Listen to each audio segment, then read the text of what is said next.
నీకున్న దరిద్రాన్ని నువ్వు పోగొట్టుకోవాలి, జీవితంలో మంచి రోజులు రావాలంటే నువ్వు ఖచ్చితంగా ఈ ఆలయానికి రావాల్సిందే. ఈ ఆలయంలో స్వామివారు యోగానంద రూపంలో కొలువై ఉన్నారు. యోగానంద లక్ష్మీనారసింహ స్వామివారి ఆలయం చాలా విశేషమైన ఆలయం. ఎంత విశేషమైన ఆలయం అంటే ఇక్కడికి మీరు 11 శనివారాలు వస్తే ఖచ్చితంగా మీ జీవితంలో ఉన్న ధర్మబద్ధమైన కోరిక ఆ లక్ష్మీనారసింహ స్వామివారు తీరుస్తారు.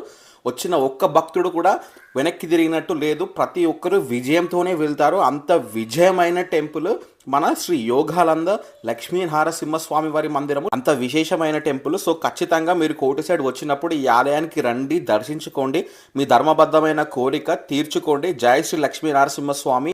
రండి, ఈ టెంపుల్కి వెళ్ళి స్వామివారిని దర్శించుకొని అందరము తరిద్దాము. ఇప్పుడు నేను ఈ టెంపుల్ ఎగ్జాక్ట్ లొకేషన్ చెప్తాను. టెంపుల్ వచ్చేసి కోటి బస్ స్టాప్ ఆపోజిట్ లైన్లో స్ట్రేట్గా వెళ్ళి మీకు లెఫ్ట్ తీసుకుంటే మనకి శ్రీ యోగానంద లక్ష్మీనరసింహ స్వామి వారి ఆలయం కనిపిస్తుంది. ఎగ్జాక్ట్ అడ్రస్, ఎగ్జాక్ట్ లొకేషన్ కింద డిస్క్రిప్షన్లో ఇస్తాను, చెక్ చేయండి. ప్రతి ఒక్కరూ జీవితంలో ఒక్కసారైనా రావాల్సిన మందిరము శ్రీ యోగానంద లక్ష్మీనరసింహ స్వామి వారి మందిరము.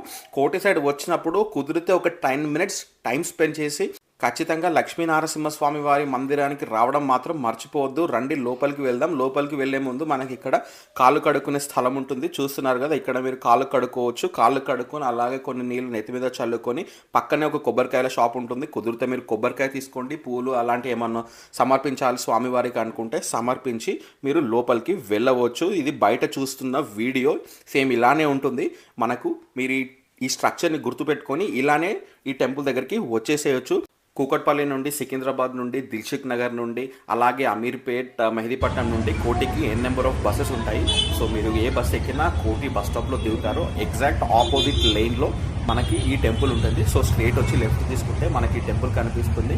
పదండి, లోపలికి వెళ్ళి స్వామివారిని దర్శించుకుందాం. ప్రతినిత్యము, ప్రతి ఉదయము, ప్రతి సాయంకాలము ఇక్కడ ధ్వజస్తంభానికి అలాగే నారసింహ స్వామి వారికి చాలా విశేషమైన పూజలు, అలంకరణలు, అభిషేకాలు జరుగుతాయి. చూస్తున్నారు కదా ఇక్కడ ధ్వజస్తంభం ఎంత మంచిగా అలంకరించిందో, బొట్టు పెట్టి పూలు పెట్టి. అక్కడ కూడా నేను వెళ్ళినప్పుడు సాయంకాలం వెళ్ళాను, ఆల్రెడీ అక్కడ దీపం ముట్టించి పూజలు జరుగుతున్నాయి. సో ఖచ్చితంగా ధ్వజస్తంభానికి ఇంత ఘనంగా పూజలు జరిగితే లక్ష్మీనరసింహ స్వామి వారికి ఇంకెంత ఘనంగా పూజలు జరుగుతాయో మీరే అర్థం చేసుకోండి. టెంపుల్ కాస్త చిన్నగా ఉంటుంది, బట్ నేను వచ్చినప్పటికీ అప్పటికి అక్కడ చాలా జనాలు ఉన్నారు. ప్రతి ఒక్కరూ చాలామంది వస్తున్నారు ఆ టెంపుల్కి. ఎందుకంటే అక్కడ ఉన్న పూజారి గారే చెప్పారు అక్కడ కొలువై ఉన్నది యోగానంద లక్ష్మీనరసింహ స్వామి వారు. ఇలాగే మీరు ధ్వజస్తంభం చూస్తున్నారు కదా, ఇక్కడ ధ్వజస్తంభంలో మనకు శ్రీ మహావిష్ణువు వారి యొక్క అవతారాలు కూడా కొలువై ఉన్నాయి. రండి, స్వామివారిని దర్శించుకుందాం. అలాగే ప్రస్తుతానికి మీరు గరుడాల్వారి వారిని దర్శించుకోండి. గరుడాల్వారి దగ్గర ధ్వజస్తంభం దగ్గర